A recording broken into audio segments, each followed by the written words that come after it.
अस्सलाम वालेकुम। आज मैं बहुत ही इंटरेस्टिंग सी एक रेसिपी शेयर कर रही हूँ। ये हैं ट्विस्टेड समोसा, जो कि बहुत ही मज़े के बनकर तैयार होते हैं। जितना ही मज़े के होते हैं उतना ही इनको बनाना भी इंटरेस्टिंग है। बहुत ही जल्दी ये समोसे बनकर तैयार होते हैं। आप इसको सर्व कर सकते हैं केचप, मेयोनीज़, हरी चटनी या फिर इमली की चटनी के साथ।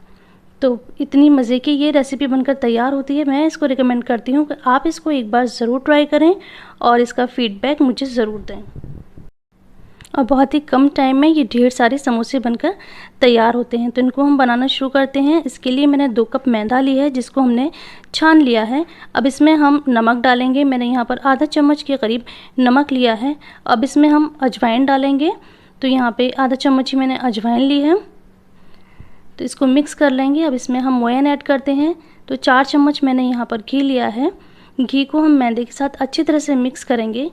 तो ये स्टेप को आप अच्छी तरह से फॉलो करें। जितना हम मैदा को अच्छी तरह से इस टाइम मिक्स करेंगे उतनी ही हमारी जो ये रेसिपी है क्रिस्पी बनकर तैयार होगी। तो इस तरह से हमें रब कर मैदा को और घी को मिक्स करना है।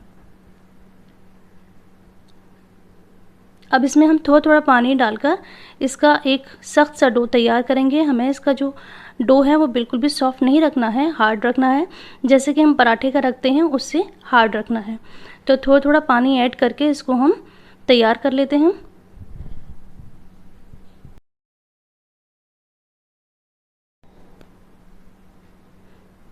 अब इसको हम ढककर रेस्ट के लिए रख देंगे। जितने में ये आटा रेस्ट हो रहा है हम इसकी स्टफिंग तैयार करते हैं। तो हम यहाँ पर आलू की स्टफिंग बना रहे हैं। तो एक कढ़ाई में मैंने यहाँ पर 2 चम्मच कुकिंग ऑयल लिया है।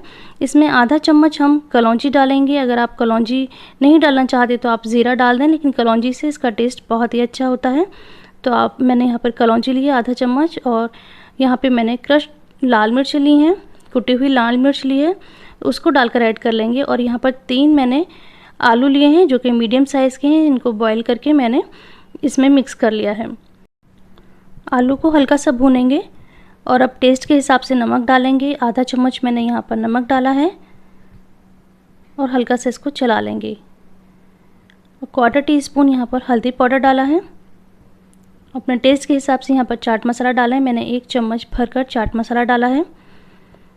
तो बहुत ही टेस्टी स्टफिंग बनकर तैयार हुई थी। आप इसी तरह से सारे मसाले डालें। तो यहाँ पे मैंने 1.5 चम्मच भुना कुटा धनिया लिया है। आप चाहें तो धनिया पाउडर भी डाल सकती हैं, लेकिन कुटे हुए धनिया के जो फ्लेवर है वो बहुत अलग होता है, बहुत ही अच्छा होता है। तो इस तरह से ये डालकर मिक्स कर लेंगे। तो इस स्टफिंग को बाइंड करने के लिए कि ये जो समोसे से बाहर ना निकले, उसके लिए हम कोई बाइंडिंग एजेंट डालते हैं। तो मैंने लिया है यहाँ पे पोहा। 4 चम्मच मैंने यहाँ पोहा लिया है। इसको मैं मिक्सी के जार में थोड़ा सा ग्राइंड कर लूँगी, इसको पाउडर बना लूँगी। अगर आपके पास पोहा नहीं है तो इसकी जगह पर आप 4 चम्मच चावल का आटा यूज़ कर सकते हैं या फिर 2 चम्मच कॉर्नफ्लोर ले सकते हैं। हमें कोई भी एक बाइंडिंग के लिए कुछ भी डालना है। तो यहाँ पे मैंने पोहा का पाउडर बना कर डाल दिया। इसको हम मिक्स कर लेंगे। तो ये डालने से क्या होगा कि जो हम समोसा बनाएंगे उसकी जो स्टफिंग है वो बाहर नहीं निकलेगी फ्राइंग के टाइम पर। तो अब गैस की फ्लेम को ऑफ़ कर देंगे।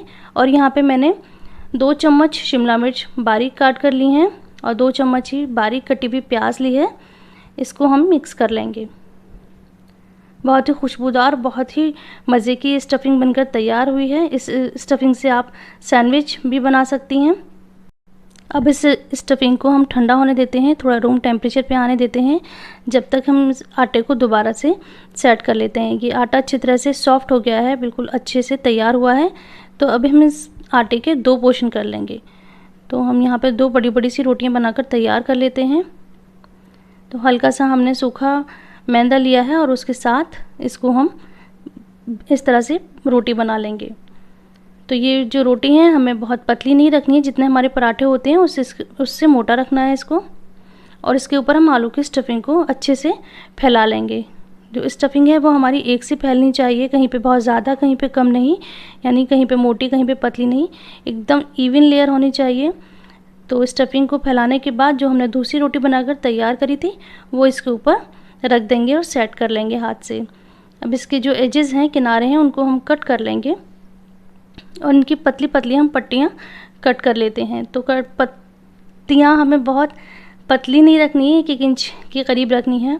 तो ये मुझे बहुत लंबी लग रही थी, मैंने इन्हें बीच में से कट कर लिया है। अगर आपकी छोटी हैं तो इनको बीच में से कट ना करें। तो बस एक एक पीस को उठाएं और इस तरह से ट्विस्ट करते जाएं। तो बनाने में बहुत ही मज़ा आता है, इसको बहुत अच्छा लगता है इसको बनाना।